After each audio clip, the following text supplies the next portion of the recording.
Oke, Assalamualaikum warahmatullahi wabarakatuh. Selamat malam Pak Sparta, selamat malam teman-teman semua.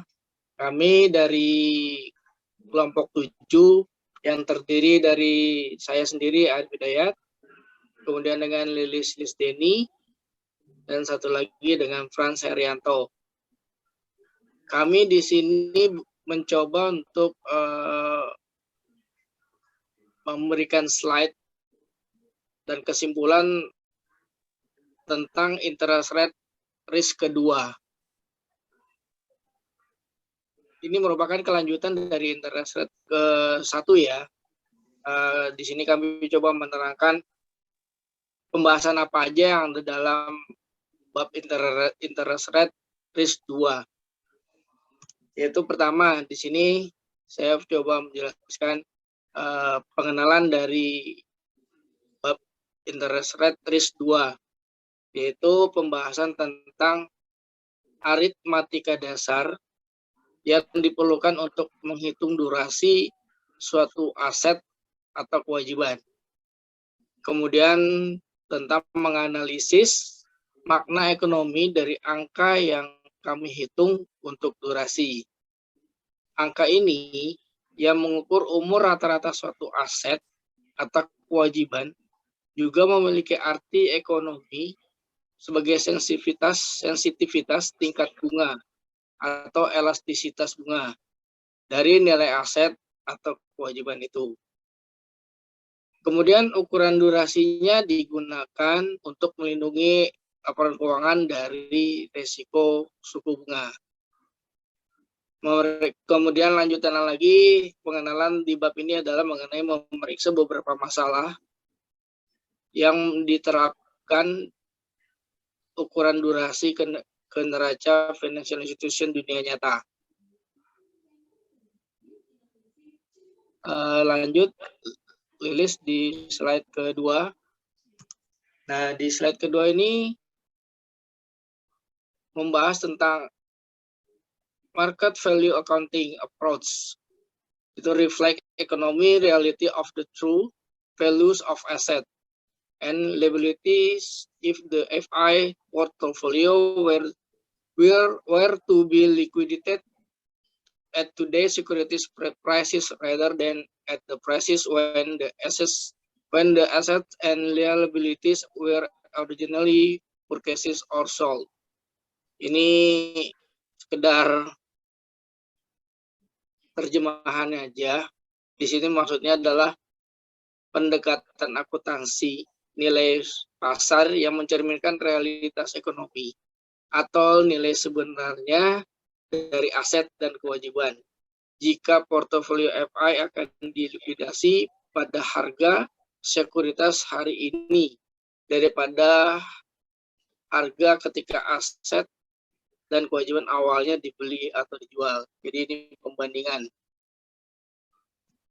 Kemudian pembahasan tentang kelemahan model penetapan harga ulang. Ya adalah ketergantungannya pada nilai buku daripada nilai pasar aset dan kewajiban. Di sini saya coba menjelaskan nilai pasar aset, yaitu pencatatan nilai pasar berarti bahwa aset dan kewajiban dinilai kembali untuk mencerminkan kondisi pasar saat ini. Jadi, jika kupon tetap obligasi telah dibeli, misalnya dengan harga $100 per $100 dari nilai nominal dengan tingkat bunga rendah tersebut, kenaikan harga pasar saat ini mengurangi nilai sekarang dari uang tunai mengalir dari obligasi ke investor. Kenaikan seperti ini juga mengurangi harga, katakanlah menjadi 97 dari 100, di mana obligasi tersebut dapat dijual di pasar sekunder saat ini. Artinya, pasar pendekatan akuntansi nilai mencerminkan realitas ekonomi atau nilai sebenarnya dari aset dan kewajiban jika portofolio FI dilikuidasi pada harga sekuritas hari ini daripada harga pada saat aset atau kewajiban awal dibeli atau dijual. Kemudian pengenalan di bab ini mengenai metode akuntansi nilai buku yang mencatat nilai historis sekuritas yang dibeli, pinjaman yang diberikan, dan kewajiban yang dijual. Misalnya untuk Bank Amerika yaitu aset investasi yang diharapkan dimiliki hingga jatuh tempo, dicatat sebesar nilai buku. Kemudian pengenalan dari bab ini adalah tentang aset investasi diharapkan digunakan untuk perdagangan, yaitu perdagangan surat berharga atau surat berharga yang tersedia untuk dijual, yang dilaporkan menurut nilai pasar.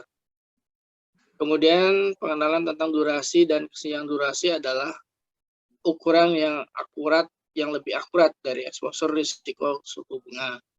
Lanjut tentang pengenalan kesenjangan durasi yang mempertimbangkan nilai pasar dan distribusi jatuh tempo aset dan kewajiban laporan keuangan. Lanjut ke pengenalan kesenjangan durasi mempertimbangkan tingkat leverage pada neraca FI serta waktu pembayaran atau kedatangan arus kas atas aset dan kewajiban. Kemudian penjelasan juga tentang durasi gap, di mana durasi gap adalah ukuran risiko suku bunga LK yang lebih komprehensif. Boleh lanjut, Ibu Lilis? Nah, di sini penjelasan tentang duration. Duration adalah simple introduction. Yaitu yang simple pengenalannya, yaitu apa sih durasi itu? Durasi adalah ukuran yang lebih lengkap dari sensitivitas tingkat bunga aset atau kewajiban daripada jatuh tempo karena durasi memperhitungkan waktu kedatangan atau waktu pembayaran dari semua arus kas serta jatuh tempo aset atau kewajiban. Kemudian penjelasan di sini juga tentang arus kas yang dijanjikan, yang disingkat dengan nama CF, yaitu arus kas yang dijanjikan untuk kemudian diterima di kemudian hari oleh I dari pinjaman pada akhir 1,5 tahun dan pada akhir tahun muncul. Nah, ini sebenarnya gambar 91 ini, maaf, saya ada tulis nggak ya? Saya lupa. Oh ya, ada di slide berikutnya. Kemudian di duration ini juga tentang penjelasan tentang menghitung nilai sekarang atau VV dari dua arus kas. CV arus kas yang dijanjikan yang ditunjukkan pada gambar 92, yaitu di slide berikutnya. Mohon Ibu Lilis. Nah, ini rumus-rumusnya cukup jelimet, jujur aja saya juga bacanya agak bingung sedikit. Ini tentang durasi ya, mulai dari 0 tahun, kemudian setengah tahun, ada perhitungannya menjadi nilai yang dijanjikan sebesar berapa, kemudian pada setahun juga nilai yang tertera menjadi berapa. Kemudian di gambar 92 seperti yang saya tadi jelaskan, itu juga penjelasan yang PV of the cash flow from the year loan. From the apa ini tadi? Sebentar.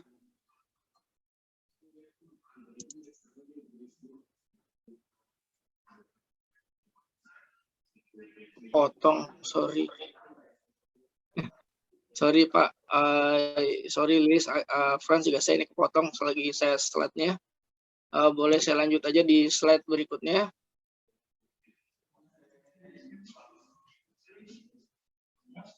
Bentar. Nah, ini slide berikutnya. Secara teknis, durasi adalah waktu rata-rata tertimbang hingga jatuh tempo pada pinjaman menggunakan nilai sekarang relatif dari arus kas sebagai bobot. Dalam istilah sekarang, kepentingan relatif dari uang tunai harus yang tiba pada waktu T sama dengan tahun, dan waktu T biasanya di sini tertulis 1 tahun adalah sebagai berikut dari rumus. Nah, dari rumus ini ada setengah tahun dengan rumus X setengah sama dengan PV setengah dibagi PV setengah ditambah PV 1 sama dengan dari nilai keterangan slide sebelumnya 53,49 dibagi 100 hasilnya 0,5349 atau 53,49%. Itu untuk setengah tahun. Dan untuk yang 1 tahun, X1 ini jadi 1 tahun, PV1 dibagi PV setengah ditambah dengan PV1. Nah, nilainya ini adalah 46,51 dibagi 100. Hasilnya adalah 0,4651 dibagi 1 sama dengan 46,51%.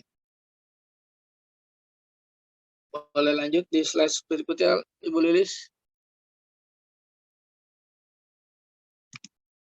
Ini di gambar 93.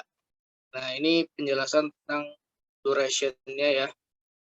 Ini contoh dari PV yang pertama kali dibeli dengan nilai 100 dan dalam jangka 1 tahun, PV ini menjadi nilainya sebesar 115. Nah, menghitung durasi sertifikat deposito 1 tahun nih di contohnya.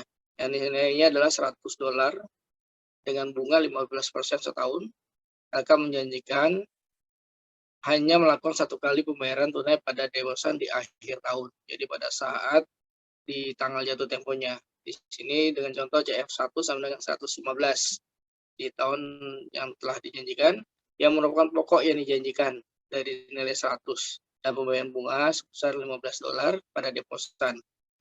Karena bobot dihutang saat ini istilah nilainya CF1 tahun ini sama dengan adalah $115 dan PP1 tahun ini adalah $115 dibagi 1,15 dibagi 1,15 yang hasilnya $100. Karena semua arus kas diterima dalam satu pembayaran akhir tahun, maka F1 dalam 1 tahun sama dengan rumusnya adalah PV1 dibagi PP1 sama dengan 1. Durasi di mana rumus simpanan untuk durasinya adalah durasi simpanan maksudnya DD sama dengan X1 dikali 1. Kemudian DD sama dengan 1 kali 1 yang hasilnya adalah 1 tahun. Boleh dilanjut list di next slide. Nah, ini formula umum dari durasi. Jujur bacanya juga ribet. Ini D adalah durasi, yaitu sama dengan sigma dari N, T sama dengan R sama dengan 1, CF atau T dengan T tahun sekali durasi DFT kali T, dibagi sigma N, T sama dengan 1, CF1 kali DFT, yang sama dengan sigma N, R di mana R sama dengan 1, PVT kali T dibagi dengan sigma N, T sama dengan 1, PVT. Ini di rumus pertama. Nama ini setelah satu orang ahli ekonomi ya, yang menemukan ini dalam pengembangan durasi konsep. Di mana penjelasan tadi, rumus tadi adalah D, durasi diukur dalam tahun. CFT, atau nilai yang dijanjikan. Arus kas yang diterima dari sekuritas pada akhir periode T. Penjelasan tentang N adalah periode terakhir di mana arus kas diterima. Kemudian DVT yang berarti adalah faktor diskon. Mana rumusnya adalah 1 dibagi 1 ditambah R atau bunganya dikali T, di mana R adalah hasil tahunan atau tingkat saat ini suku bunga di pasar. Kemudian sigma N yang T dengan jangka waktu sama dengan 1 tahun yaitu adalah penjumlahan yang ditambahkan dalam jangka mulai dari T yang 1 ke T sama dengan N. Kemudian PV adalah nilai saat ini di mana cash flow-nya at the end of the period T, pada saat jatuh tempo di tahun yang ditentukan di dalam T, di mana equalnya adalah sama dengan adalah rumusnya di CFT kali DFT. Boleh lanjut, Ibu Lilis. Nah, ini rumus berikutnya, di mana penjelasan tentang D-nya tadi sebelum saya sebutkan di slide sebelumnya, yaitu adalah seperti ini. Ini rumus tentang pembayaran interest bond yang setengah tahunan. Nah, rumusnya seperti ini. D sama dengan sigma N, D-nya jangka waktu setengah tahun, CFT dikali T dibagi 1 ditambah R bagi 2 pangkat 2T. Nah, ini dibagi lagi dengan sigma N, T sama dengan setengah, dikali dengan CFT dibagi dengan 1 ditambah R bagi 2 pangkat 2T. Di mana T maksudnya ini adalah jangka waktunya, setengah, 1 tahun, 1,5 tahun, dan sampai seterusnya. Dan ini diinisialkan dengan N. Asumsi utama dari model durasi Macaulay sederhananya adalah kurva imbal hasil atau struktur istilah suku bunga tetap dan ketika suku bunga berubah. Jadi di sini tentang suku bunga tetap dan ketika suku bunga berubah. Hasilnya kurva bergeser secara paralel. Kemudian persamaan durasi sederhana mengasumsikan bahwa penerbit sekuritas atau peminjam-pinjaman membayar bunga dan pokok sebagai yang dijanjikan. Artinya persamaan mengasumsikan tidak ada risiko default. Saat kita membahas teori dan analisa model durasi dan risiko suku bunga, kami menggunakan model durasi Macaulay sederhana, dan asumsi ini dalam pembahasan ini kami mengundurkan asumsi ini yang memungkinkan sesuatu selain kurva hasil datar dan risiko gagal bayar. Melonggarkan asumsi ini akan mengubah formulanya, namun intuisi dan tren umum tetap sama seperti itu. Boleh lanjut, Ibu Lilis? Nah, ini yang rumus lanjutannya adalah secara umum. Ini tentang durasinya yang tertulis seperti tadi. Ini secara umumnya adalah D sama dengan sigma N, jangka waktu D-nya sama dengan bisa 1 tahun atau setengah tahun, dengan CF T kali T dibagi 1 ditambah R atau dibagi M. Ini pembaginya dalam 1 tahun dan dikali dengan pangkat MT.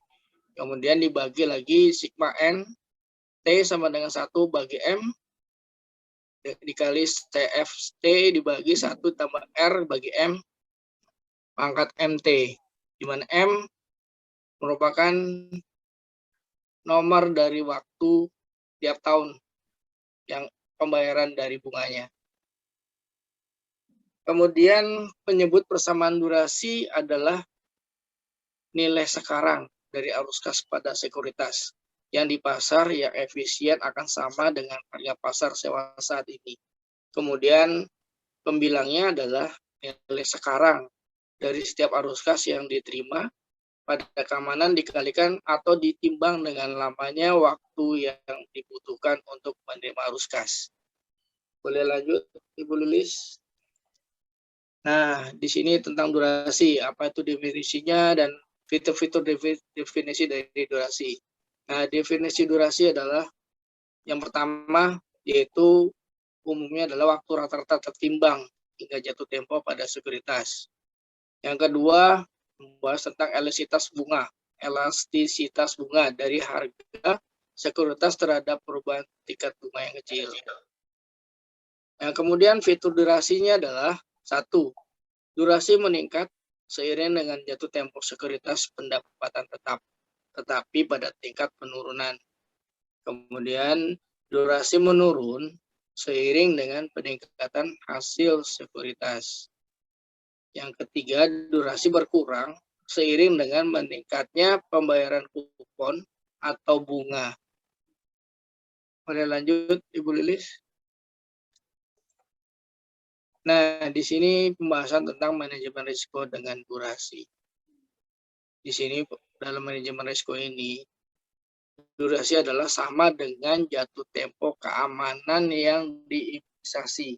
Dari segi manajemen risiko, durasi ini yaitu tentang keamanan yang saat jatuh tempo yang diimunisasi. Kemudian tentang juga kesenjangan durasi yang digunakan oleh EK untuk mengukur dan mengelola risiko suku bunga secara keseluruhan neraca keuangan. Boleh lanjut, Ibu Lilis. Tadi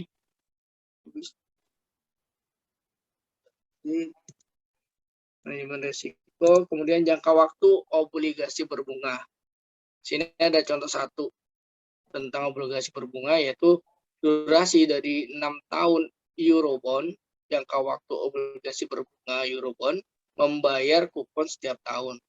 Dari 6 tahun ini Eurobond membayar setiap tahunnya. Misalkan Eurobond jatuh tempo dalam 6 tahun, tahunan kupon adalah 8%. Nilai nominal obligasi adalah $1.000. Dan hasil saat ini hingga jatuh tempo, yaitu R, juga 8%. Nah, ini bisa terlihat di contoh slide berikutnya, Ibu Lilis. Nah, ini ada contohnya. T adalah tahun, yaitu 1 tahun pertama, 2 tahun, 3 tahun, 4 tahun, 5, 6 tahun. Kemudian CF yang pertama di tahun pertama adalah 80 tetap, sampai dengan tahun kelima, kemudian di tahun ke-6 berubah jadi 1080. Nah, DF-nya ini adalah durasinya 0,9259 dan lanjut sampai dengan 0,6302.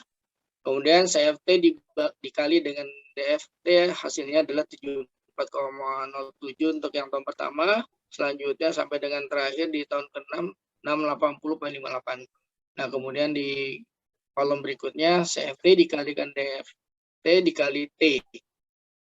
Nah, ini hasilnya adalah untuk tahun pertama sama 7407, ada tahun kedua ada perubahan, sampai dengan tahun ke-6 juga ada perubahan.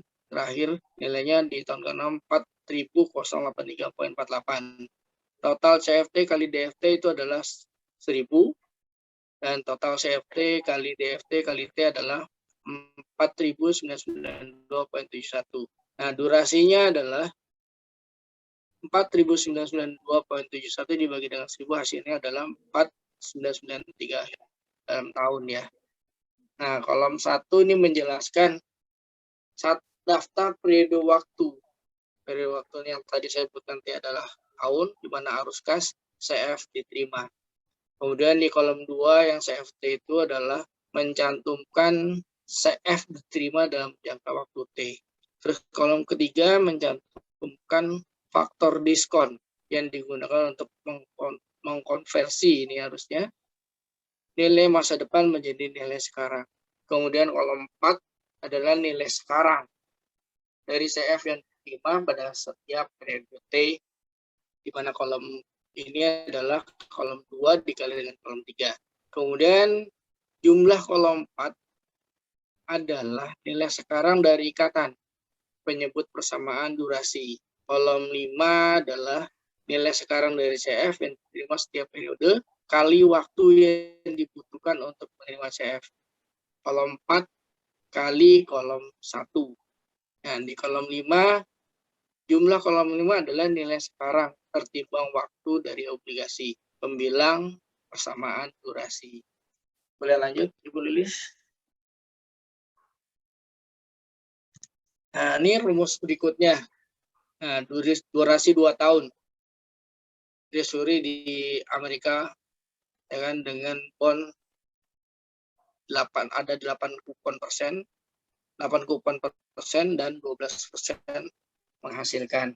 Rumusnya seperti ini, dengan T-nya adalah dengan perhitungan semi tahunan, setengah, 1, 1,5 dan 2. Terus CF-nya nilainya adalah 40 sampai dengan 1040.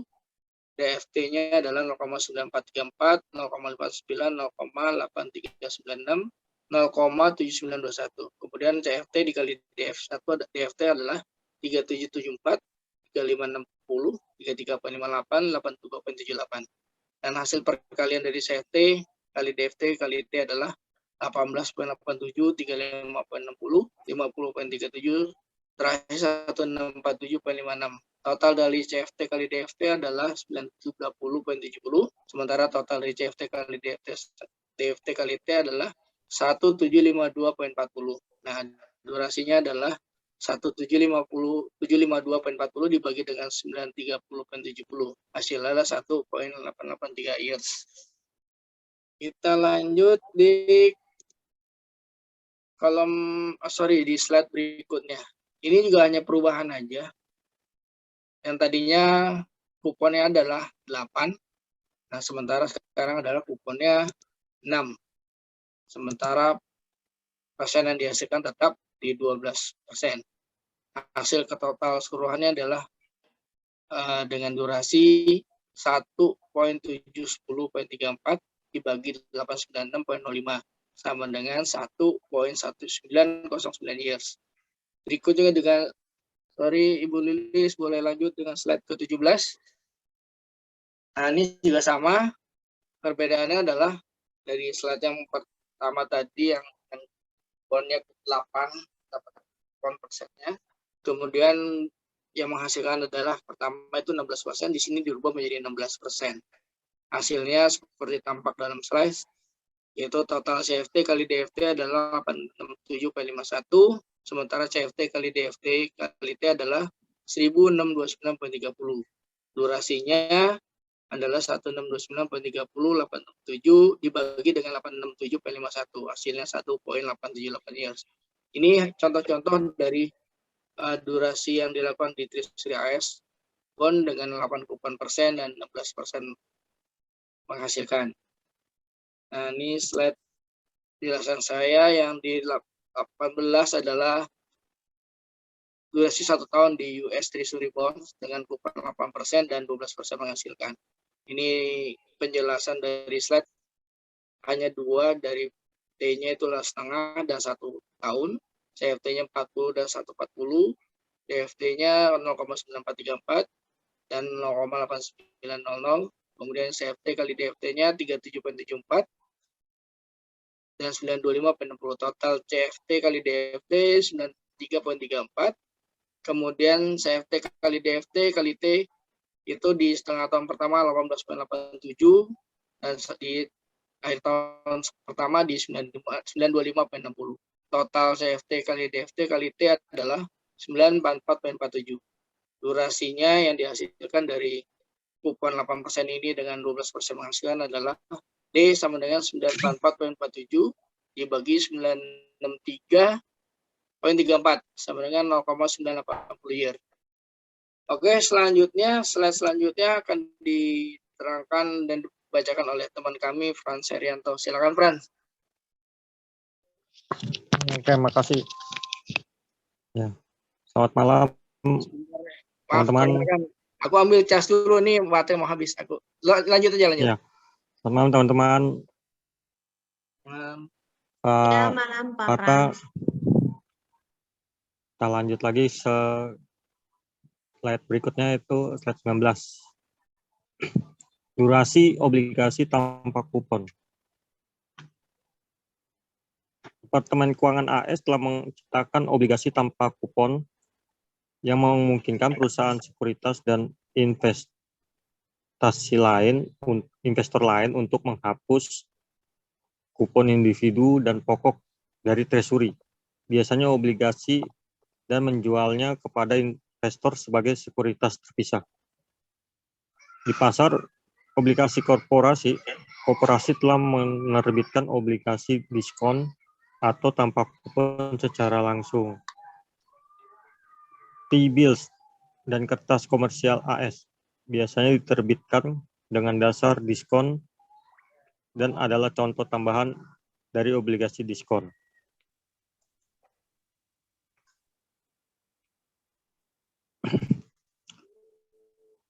Selanjutnya, obligasi ini dijual dengan diskon dari muka nilai saat diterbitkan, membayar nilai nominal, misalnya $1.000 pada saat jatuh tempo, dan tidak memiliki arus kas intervensi, seperti pembayaran kupon antara penerbit dan jatuh tempo.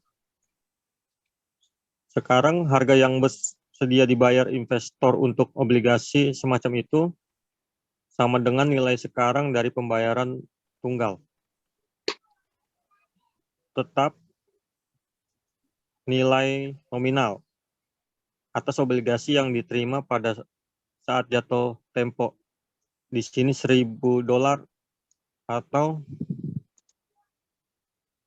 sama dengan 1.000 per 1 tambah R pangkat N, di mana R adalah hasil majemuk tahunan yang diperlukan hingga jatuh tempo.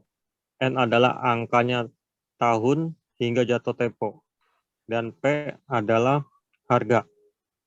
Karena tidak ada arus kas yang mengintervensi seperti kupon antara penerbitan dan jatuh tempo, berikut ini harus benar. DB sama dengan MB. Artinya durasi obligasi tanpa kupon sama dengan jatuh temponya. Perhatikan bahwa hanya untuk obligasi tanpa kupon memiliki durasi dan jatuh tempo yang sama. Memang untuk setiap ikatan yang membayar sejumlah arus kas sebelum jatuh tempo, durasinya akan selalu kurang dari kematangan.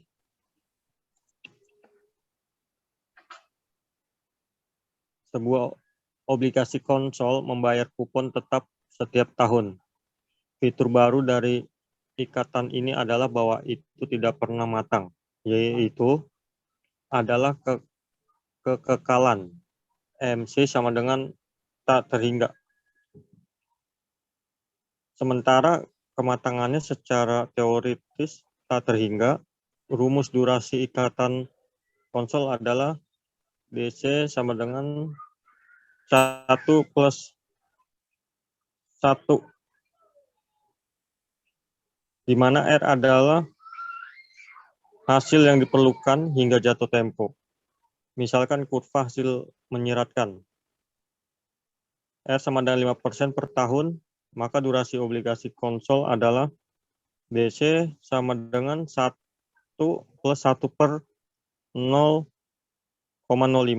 sama dengan 21 tahun. Jadi sementara kedewasaan tidak terbatas, durasinya terbatas. Selain itu, seiring dengan kenaikan suku bunga, durasi obligasi konsol jatuh. Pertimbangkanlah periode tahun 1979 sampai 82 ketika beberapa hasil naik menjadi sekitar 20% pada obligasi. Pemerintah jangka panjang kemudian menjadi DC sama dengan 1 plus 1 per 0,2 sama dengan 6 tahun.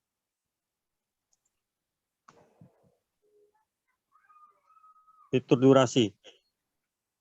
3 fitur penting dari durasi yang berkaitan dengan jatuh tempo, hasil dan bunga, kupon dari sekuritas yang dianalisis, durasi dan kedewasaan. Perbandingan gambar di bawah ini. T-nya setengah sama 1, CF 40 sama 1. Ini desimal ya, Mas Arif ya, sama Walis ya? Ya, 1040. Ya. 1,040, DF-nya 09434, yang T-nya 08900. Ini ada 2 kolom, yang satu itu durasinya adalah D sama dengan 944,47 per 96,34 sama dengan 0,98 tahun. Di tabel berikutnya itu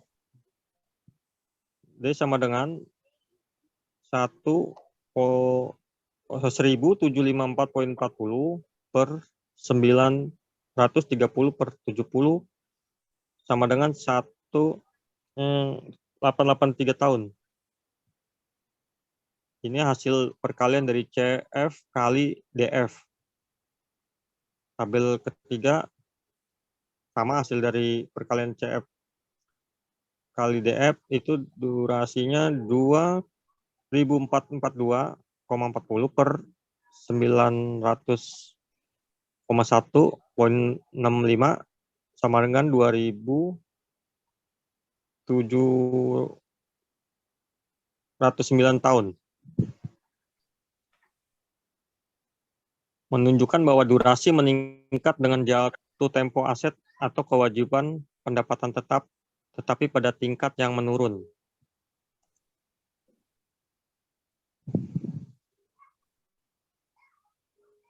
Ini durasi dan kedewasaan. Aduh, ini istilahnya apa nih Mas Abri? Ini Alfa. saya belum. Itu D. Alfa ya, alfa D. Alfa ya? Ya. Alfa D per alfa M. M lebih kecil daripada 0 ya?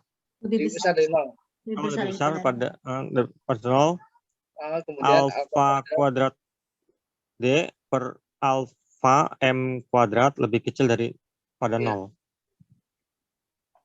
Durasi terhadap jatuh tempo untuk obligasi treasury AS 3 tahun, 2 tahun, dan 1 tahun menggunakan imbal hasil yang sama sebesar 4. Ini adalah kasus untuk sebagian besar sekuritas. Namun perlu diperhatikan bahwa untuk penjualan obligasi di bawah par, durasi meningkat pada tingkat yang menurun hingga titik tertentu. Pada jatuh tempo yang panjang, misalnya 50 tahun, durasi mulai menurun. Beberapa obligasi di pasar memiliki jatuh tempo yang cukup lama untuk melihat penurunan ini. Ini grafik durasi PS jatuh tempo.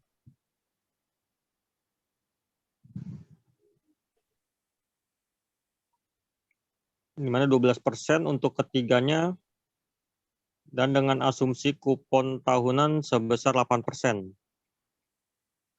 Dengan pembayaran setengah tahunan sebesar 4% untuk setiap obligasi. Saat jatuh tempo obligasi meningkat dari 1 tahun menjadi 2 tahun. Tabel 9 dan 6 dan 9.3. Durasi meningkat sebesar 0,903 tahun dari 0,980 tahun menjadi 1,883 tahun. Meningkatkan jatuh tempo 1 tahun tambahan dari 2 tahun hingga 3 tahun. Tabel 9-3 dan 9-7. Meningkatkan durasi sebesar 0,826 dari 1,883 tahun menjadi 2,709 tahun.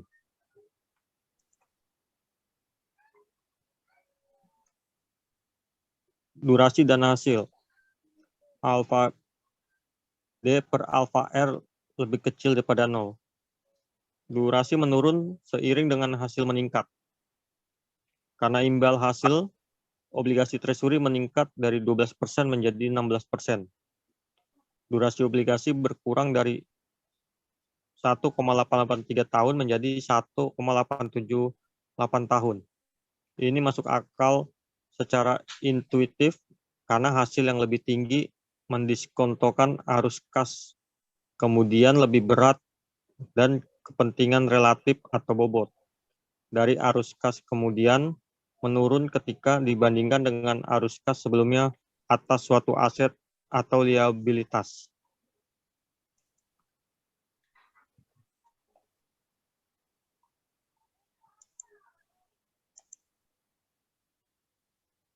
Durasi dan bunga kupon. Alfa D per alfa C lebih kecil daripada 0. Karena tingkat kupon pada obligasi treasury AS meningkat dari 6% menjadi 8%, durasi ikatan berkurang dari 1,909 tahun menjadi 1,883 bertahun-tahun. Hal ini disebabkan karena semakin besar kupon atau pembayaran bunga yang dijanjikan, semakin cepat arus kas diterima oleh investor, dan semakin tinggi pula keuntungannya. Bobot nilai sekarang dari arus kas tersebut dalam perhitungan durasi. Pada suatu waktu nilai uang, investor mendapatkan kembali investasi awal lebih cepat ketika kupon pembayarannya lebih besar.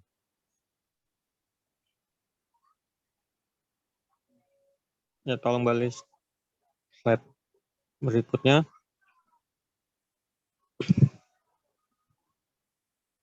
Tulis. Ya, agak loading di HP kali ini. Makna ekonomi durasi. Membuat hubungan langsung antara angka yang diukur dalam tahun. Diukur dalam tahun-tahun yang kami sebut durasi dan sensitivitas tingkat bunga dari aset atau liabilitas atau seluruh portofolio LK. Durasi juga merupakan ukuran langsung dari sensitivitas tingkat bunga atau elastisitas dari aset atau kewajiban. Semakin besar nilai numerik dari D, semakin sensitif harga aset atau liabilitas tersebut terhadap perubahan atau guncangan dalam suku bunga. Ini rumusnya, rumus makna ekonomi durasi. P sama dengan C per 1 plus R dalam kurung tambah C per 1 plus R dalam kurung kuadrat plus titik-titik tambah C tambah F tambah 1 per R pangkat N, di mana P harga obligasi, C kupon atau pembayaran bunga dalam tahunan, R hasil hingga jatuh tempo, N jumlah periode hingga jatuh tempo, F nilai nominal obligasi.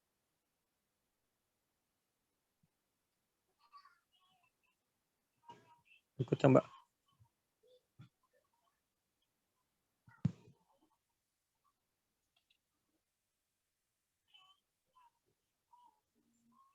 Yang makna ekonomi durasi, Mbak.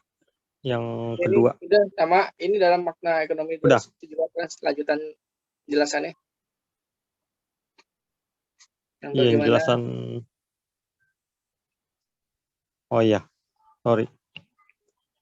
Bagaimana hingga obligasi P berubah ketika imbalan hasil R naik hingga harga obligasi turun. Ini di sini tulis rumusannya. Taking the derivative of the bonds provide a bond price P with respect to the yield to maturity R, we can show that. Ini rumus yang ditunjukkannya. Persamaan 4 dapat disusun kembali dengan cara lain yang berguna untuk interpretasi mengenai sensitivitas suku bunga. Artinya persentase perubahan harga obligasi untuk perubahan tingkat bunga.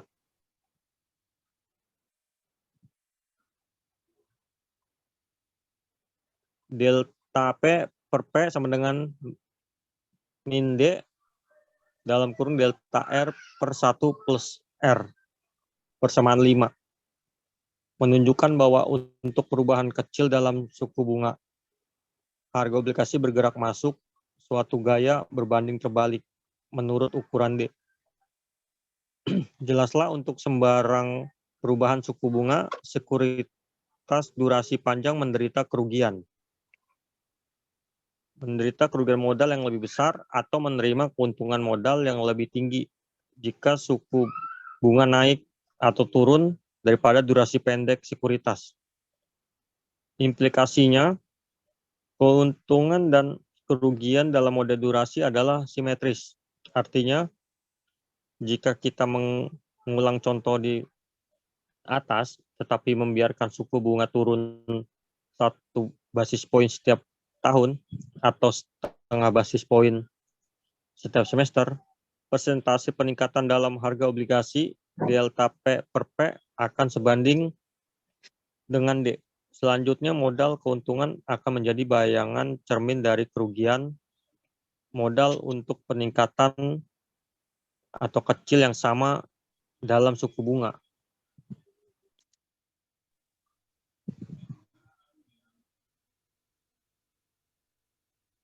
ini masih lanjutan makna lagi? Ya. Lanjutan. Masih lanjutan makna ekonomis durasi. Persamaan durasi dapat diatur ulang menggabungkan D dan dalam kurung 1 plus R menjadi satu variabel D per dalam kurung 1 plus R untuk menghasilkan apa yang oleh praktisi disebut durasi yang dimodifikasi dalam kurung MD untuk bunga majemuk tahunan dengan rumus di mana delta P per P sama dengan min MD DR. MD sama dengan D per 1 plus R. Bentuk ini lebih intuitif karena kita mengalihkan MD dengan perubahan sederhana dalam suku bunga daripada perubahan diskonto dalam suku bunga seperti dalam persamaan durasi umum.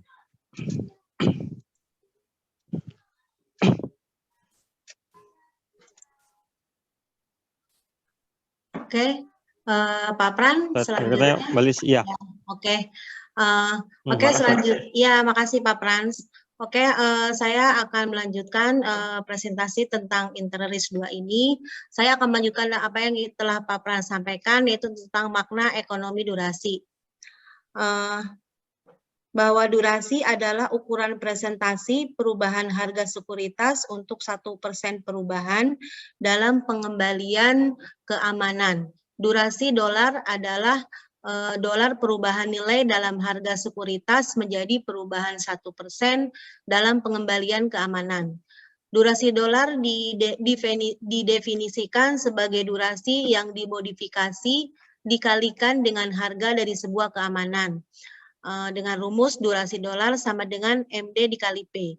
Jadi total nilai dolar dari sekuritas akan berubah dengan jumlah yang sama dengan dolar durasi kali perubahan pengembalian sekuritas dengan rumus P sama dengan min durasi dolar dikali R.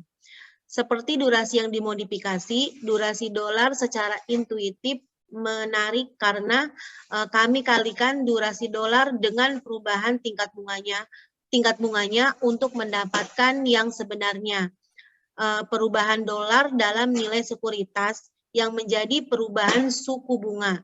Selanjutnya kami menggunakan durasi untuk mengukur sensitivitas bunga dari suatu aset atau liabilitas. Sekarang saya akan membahas tentang durasi spread daripada durasi. Ukuran lain dari sensitivitas bunga adalah durasi spread. Durasi spread adalah sensitivitas daripada harga. Obligasi terhadap perubahan spread yang disesuaikan dengan opsi yaitu OAS yang diperlukan spread bunga dari sekuritas pass-through atau yang didukung hipotek di atas tingkat treasury saat pembayaran di muka yang risiko diperhitungkan. Karena pembayar hipotek cenderung menggunakan hak mereka untuk membayar di muka, ketika itu menguntungkan bagi mereka. Membeli sekuritas pass-through atau yang didukung hipotek sebagian melibatkan penjualan opsi. Ini adalah sumber spread yang disesuaikan dengan opsi. Jadi durasi spread adalah sensitivitas harga dari pass-through atau mortgage-backed security terhadap perubahan OAS.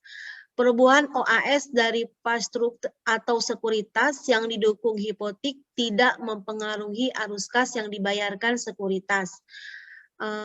Yang dibayarkan surat tersebut sehingga kepada investor.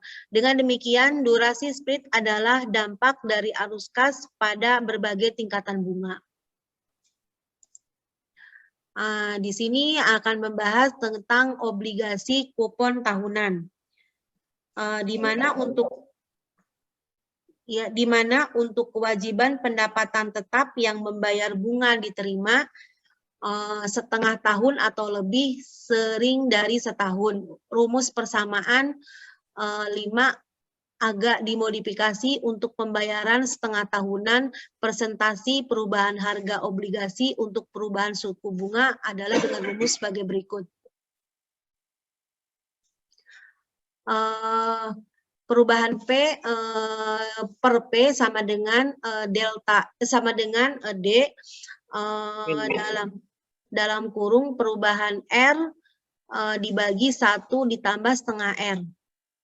Satu-satunya perbedaan antara persamaan 6 dan persamaan 5 adalah pengenalan A setengah dalam istilah tingkat diskonto 1 ditambah setengah R untuk memperhitungkan pembayaran setengah tahunan bunga. Di sini membahas tentang setengah tahun kupon jatuh tempo 2 tahun obligasi negara.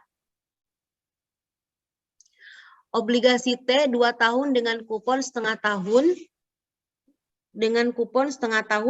yang durasinya kami menurunkan dari tabel 93 sebagai 1,883 tahun ketika hasil tahunan adalah 12%. Yang dimodifikasi durasi adalah rumusnya MD sama dengan D dibagi 1 ditambah R. Jadi sama dengan 1,883 dibagi 1,06 sama dengan 1,776.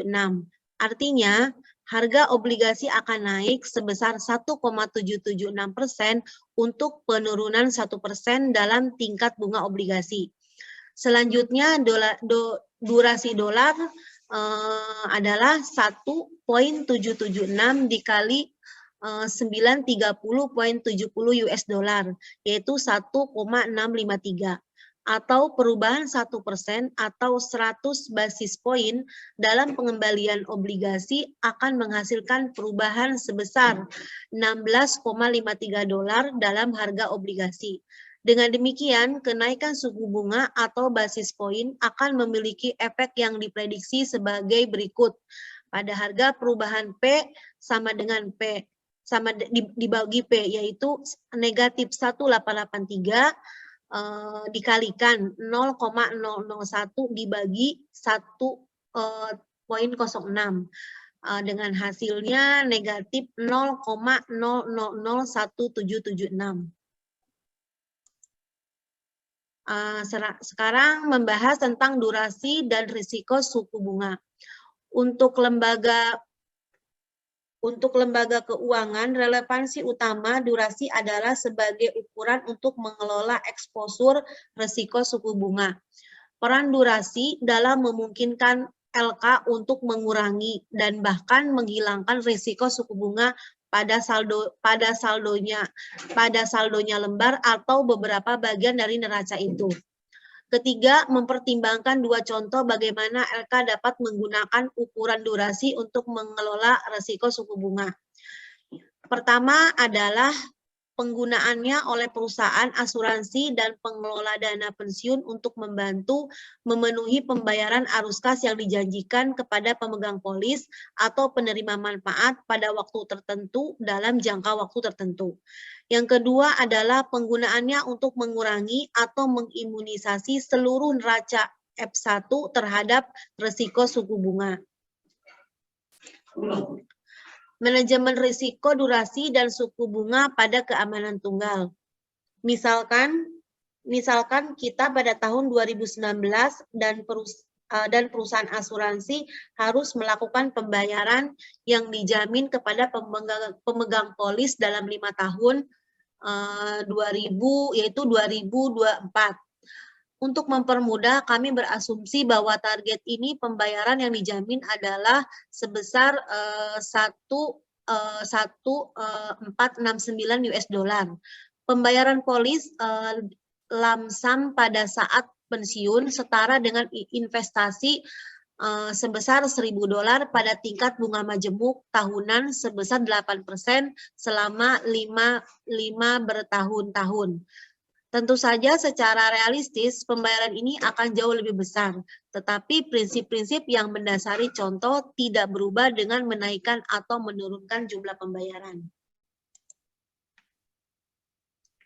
Manajemen resiko durasi dan suku bunga pada keamanan tunggal. Untuk mengimunisasi atau melindungi dirinya sendiri terhadap risiko tingkat suku bunga, perusahaan asuransi perlu menentukan investasi mana yang akan menghasilkan arus kas tepat 1.469 US dollar dalam 5 tahun terlepas daripada yang terjadi pada suku bunga dalam waktu dekat.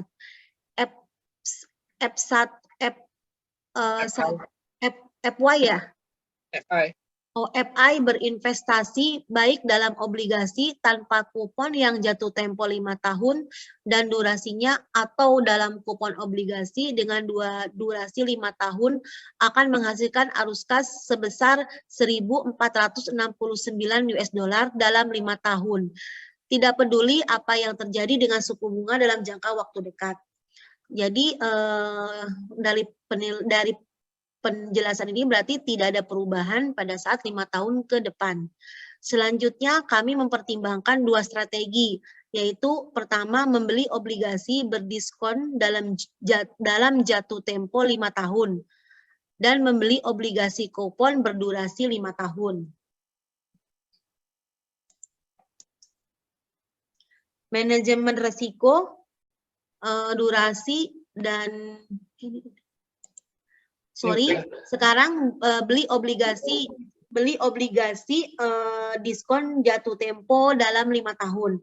Mengingat nilai nominal US $10.000 hasil 8% dan dengan asumsi peracikan tahunan, harga saat ini per obligasi diskon 5 tahun akan menjadi US $6.680.58 US dollar per obligasi. Dengan rumus yaitu sebagai berikut, P sama dengan 1000 dibagi 1,08 dibagi 5. Jika pangkat 5, pangkat 5. Jika perusahaan asuransi membeli 1.469 obligasi ini dengan total biaya US 1.000 per tahun 2019, investasi ini akan menghasilkan tepat $1.469 pada saat jatuh tempo dalam 5 tahun. Jadi $1.000 dikali 1,08 di pangkat 5 menjadi $1,6469. Pasalnya, durasi portofolio obligasi ini sama persis dengan target horizon untuk kewajiban masa depan perusahaan asuransi kepada pemegang polisnya. Secara intuitif, karena tidak ada arus kas atau kupon intervensi yang dibayarkan oleh penerbit dari obligasi diskon tanpa kupon. Perubahan suku bunga di masa depan tidak memiliki efek pendapatan reinvestasi. Dengan demikian, pengembalian tidak akan terpengaruh oleh intervensi bunga perubahan tarif. Kemudian dilanjutkan dengan beli obligasi kupon jangka waktu 5 tahun. Misalkan tidak ada obligasi diskon 5 tahun, kemudian manajer portofolio dapat mencari untuk berinvestasi dalam obligasi kupon durasi yang sesuai untuk melindungi risiko suku bunga. Di dalam contoh, investasi yang sesuai adalah dalam kupon berdurasi 5 tahun obligasi. Eurobond jatuh tempo 6 tahun membayar kupon 8% dengan imbal hasil 8% hingga jatuh tempo memiliki durasi 4.993 tahun atau sekitar 4,993 tahun atau sekitar 5 tahun. Jika kita membeli obligasi jatuh tempo 6 tahun berdurasi 5 tahun di 2019 dan tahan selama 5 tahun hingga 2024, istilahnya persis sesuai dengan cakrawala target dari perusahaan asuransi. Arus kas yang dihasilkan pada 5 tahun akan menjadi 1.469 US dollar, baik suku bunga tetap di 8% atau seketika atau segera akan naik menjadi 9% atau akan turun menjadi 7%. Jadi membeli obligasi kupon yang durasinya sama persis dengan waktunya cakrawala perusahaan asuransi juga akan mengimunisasi perusahaan asuransi terhadap perubahan suku bunga. Selanjutnya adalah manajemen resiko durasi dan suku bunga di seluruh neraca FY. Sejauh ini kita melihat durasi masing-masing instrumen dan cara untuk memilih sekuritas pendapatan tetap individu untuk melindungi LK seperti perusahaan asuransi jiwa dan dana pensiun dengan kewajiban yang telah ditentukan sebelumnya seperti pembayaran program pensiun di masa depan. Model durasi yang dapat mengevaluasi eksposur suku bunga secara keseluruhan untuk FY, yaitu mengukur kesenjangan durasi pada neracanya. Berikutnya, kesenjangan durasi untuk lembaga keuangan. Untuk memperkirakan kesenjangan durasi keseluruhan FY, kami menentukan terlebih dahulu durasi portofolio aset daripada lembaga keuangan dan durasi portofolio kewajibannya. Ini bisa diperhitungkan itu sebagai berikut. DA sama dengan X1A, D1 pangkat A ditambah X2A dikali D2 pangkat A atau seterusnya sampai XNA dikali DN pangkat A.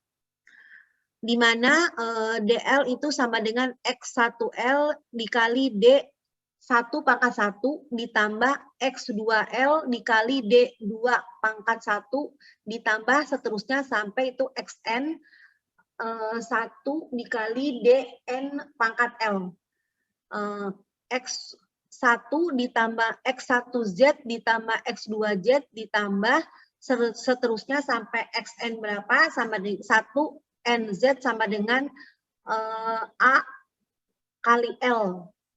Di mana X1Z ditambah X2Z seterusnya sampai XNZ dan Z sama dengan A atau L. XIZ dalam persamaan adalah proporsi nilai pasar pada setiap aset atau kewajiban yang dimiliki dalam portofolio aset dan kewajiban masing-masing. Jadi jika Trisuri 30 tahun baru obligasi adalah 1% dari portofolio asuransi jiwa dan D1A adalah durasi obligasi tersebut sama dengan 9,25 tahun. Maka X1A D1A sama dengan 0,01 dikali 9,25. Hasilnya 0,0925. Lebih sederhana, durasi portofolio aset atau kewajiban adalah rata-rata tertimbang nilai pasar dari durasi individu dari aset atau kewajiban di neraca FY. Sekarang pengaruh perubahan suku bunga pada nilai pasar ekuitas atau kekayaan bersih LK. Terbagi menjadi 3 efek. Yang pertama, kesenjangan durasi yang disesuaikan dengan leverage sama dengan DA dikurangi DLK. Kesenjangan ini diukur dalam tahun dan mencerminkan tingkat ketidaksesuaian durasi dalam neraca FY. Secara khusus, semakin besar kesenjangan ini secara absolut, semakin terbuka FY terhadap suku bunga kejutaan. Ukuran FY kejutaan apa nih? Ukuran, ya, ke nominal jutaan kan maksudnya ya seperti itu. Ukuran FY istilah A mengukur ukuran aset LK. Semakin besar skala FY, semakin besar ukuran dolar dari potensi eksposur kekayaan bersih dari setiap kejutaan tingkat bunga yang diberikan. Kejutan, oh sorry, kejutan ya. Besarnya kejutan tingkat bunga sama dengan R dibagi 1 ditambah R. Semakin besar kejutannya, semakin besar paparan FY-nya. Pengaruh perubahan suku bunga pada nilai pasar ekuitas untuk kekayaan bersih LK. Guncangan suku bunga sebagian besar berasal dari luar FY dan seringkali diakibatkan oleh perubahan kebijakan moneter Federal Reserve. Ukuran dari kesenjangan durasi dan ukuran FY bagaimanapun berada di bawah kendali manajemen.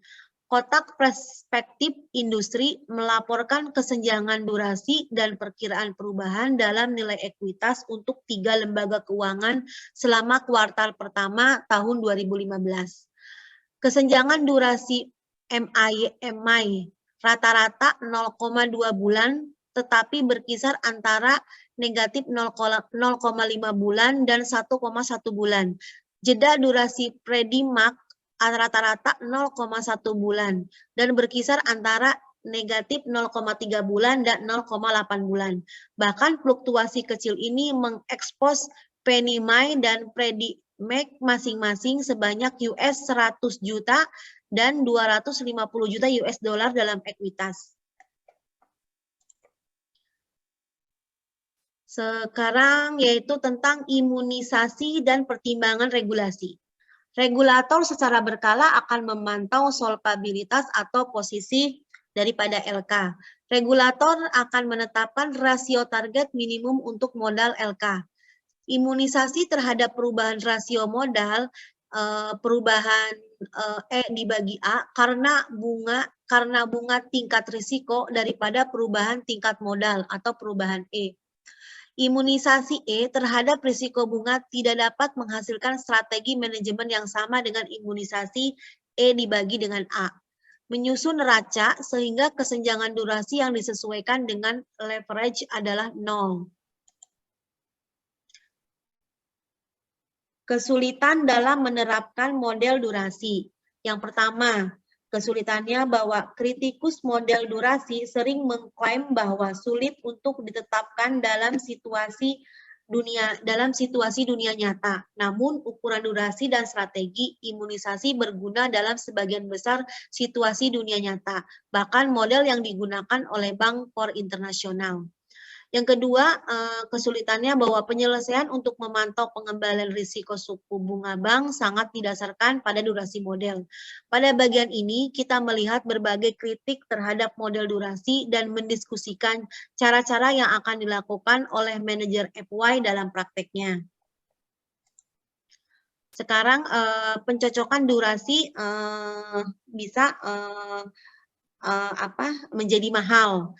Yang kritikus menuduh bahwa meskipun pada prinsipnya seorang manajer FY dapat mengubah DA dan DL untuk mengimunisasi FY terhadap risiko suku bunga, restrukturisasi neraca FY yang besar dan kompleks dapat memakan waktu dan biaya.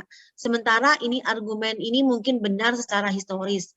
Pertumbuhan dana yang dibeli, sekuritas aset, dan pasar penjualan pinjaman telah sangat mengurangi kecepatannya dan menurunkan biaya transaksi restrukturisasi. Disingkat aja, boleh. Disingkat aja. Restrukturisasi dan neraca utama ya. Untuk diskusi tentang strategi ini, selain itu seorang manajer FY masih dapat mengelola eksposur risiko menggunakan model durasi dengan menggunakan teknik selain menyeimbangkan portofolio langsung untuk kebal terhadap suku bunga yang dipertaruhkan. Manajer bisa mendapatkan banyak hasil yang sama dari pencocokan durasi langsung dengan mengambil posisi lindung nilai di pasar untuk sekuritas derivatif seperti future dan kedepannya pilihannya tutup, lantai atau kerah dan bertukar. Imunisasi adalah masalah dinamis. Imunisasi berdasarkan durasi adalah strategi dinamis secara mengharuskan manajer portofolio untuk menyeimbangkan kembali portofolio secara terus-menerus untuk memastikan bahwa durasi portofolio investasi sama persis dengan cakrawala investasi, yaitu durasi kewajiban. Karena penyeimbangan ulang terus-menerus mungkin tidak mudah dilakukan dengan melibatkan biaya transaksi yang mahal. Sebagian besar manajer portofolio akan berusaha untuk hanya sekitar diimunisasi secara dinamis terhadap perubahan suku bunga dengan menyeimbangkan kembali secara diskrit interval seperti triwulanan. Artinya ada trade-off antara menjadi sempurna diimunisasi dan biaya transaksi untuk memelihara neraca yang diimunisasi secara dinamis. Perubahan suku bunga besar dan konektivitas. Durasi secara akuratif mengukur sensitivitas harga sekuritas untuk perubahan kecil dalam tingkat bunga dari urutan 1 basis poin. Model durasi memprediksi bahwa hubungan antara guncangan suku bunga dan perubahan harga obligasi akan sebanding dengan durasinya. Namun dengan menghitung secara tepat perubahan harga obligasi yang sebenarnya, kita akan menemukan bahwa untuk besar kenaikan suku bunga, durasi memprediksi jatuhnya harga obligasi. Sedangkan untuk penurunan suku bunga yang besar, hal ini mengungguli kenaikan harga obligasinya. itu adalah model durasi memprediksi efek simetris untuk kenaikan dan penurunan laju pada harga obligasi.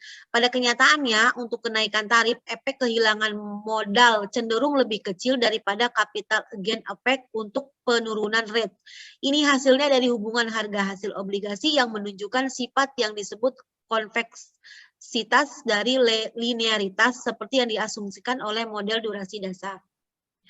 Untuk kesimpulannya mungkin akan disampaikan oleh Pak Arif. Silakan Pak Arif. Ya. Kesimpulan dari bab ini adalah menganalisis pendekatan model kesenjangan duras untuk mengukur suku bunga, mempertaruhkan itu adalah mengukur suku bunga itu mempertaruhkan model kesenjangan durasi lebih unggul daripada model kesenjangan penetapan harga sederhana. Dalam hal itu menggabungkan waktu arus kas serta efek jatuh tempo menjadi sederhana ukuran risiko suku bunga. Ukuran kesenjangan durasi dapat digunakan untuk mengimunisasi kewajiban tertentu serta seluruh neraca FI. Namun, seperti yang ditunjukkan sebagai penutup dari bab ini, sejumlah masalah potensial ada dalam menerapkan model kesenjangan durasi dalam skenario dunia yang nyata. Jadi dalam dunia nyata yang memang ini agak berat, banyak yang menyaksikan. Terlepas dari kelemahan ini, model kesenjangan durasi cukup kuat dan dapat menangani sejumlah besar dunia nyata kompleksitas seperti resiko kredit, konveksivitas, suku bunga mengambang, dan ketidakpastian jatuh tempo. Nah, demikian penjelasan kami dari bab tentang interest rate 2. Mudah-mudahan ini cukup bantu buat teman-teman dan juga sebagai bagian tugas kami kepada Pak Sparta di mata kuliah manajemen risiko. Terima kasih sebelumnya buat Pak Sparta dan teman-teman. Wassalamualaikum warahmatullahi wabarakatuh. Waalaikumsalam warahmatullahi wabarakatuh. Lilis boleh selesai di